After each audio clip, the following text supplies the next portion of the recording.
It's a safe bet that the Reserve Bank will be leaving rates on hold at tomorrow's Melbourne Cup Day board meeting.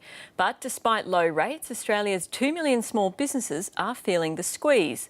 An industry survey shows a third of small businesses believe they'll go bust within a few years, while that number rises to half for retailers.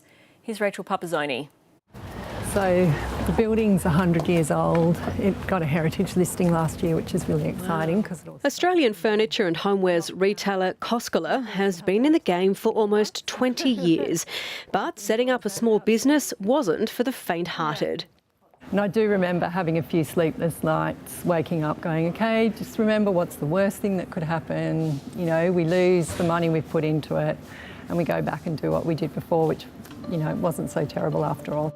Sasha Tichkowski started the business with her husband Russell Koskela in 2000 when they made the leap from lucrative careers in the corporate world. The idea of being able to create and shape a company was pretty exciting for me.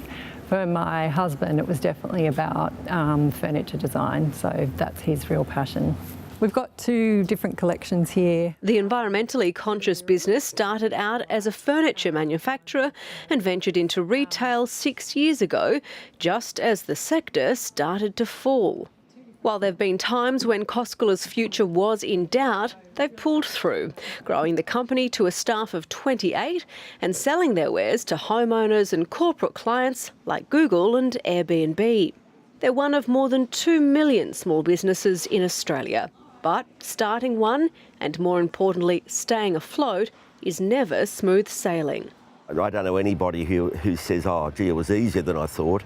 The Small Business Council's Peter Strong says retail in particular has been doing it tough. If you talk to people in various parts of retail, they're not looking forward to the future because the competitors are coming online and it's making it hard for them.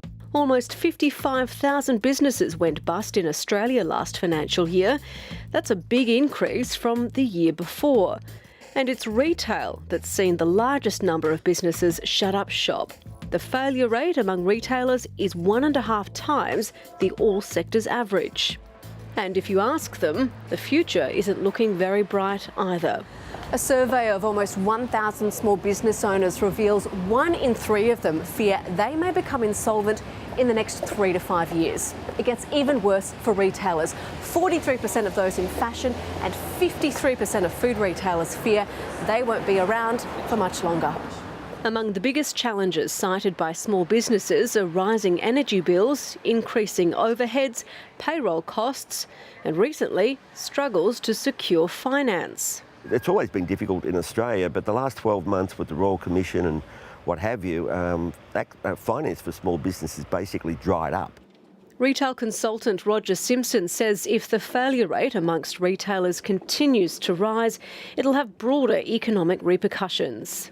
All these retailers employ people, and when of course the business goes under and no one buys it, is then they're now looking for jobs, etc. So it just puts extra pressure on the economy. He says the success of a retail business can hinge on how they deal with customers. They're not offering any real reason to come in. You go into one store and you just go into the next store and it's all the same. So they've really got to differentiate and make it an experience for the customer when they come in. And it's actually quite a nice feeling in there when you... In for the long haul, Sasha Tichkowski says great staff have been the key to their survival.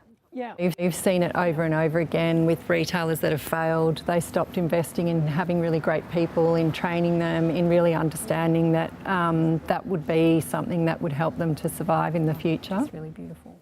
Rachel Pupazzoni there.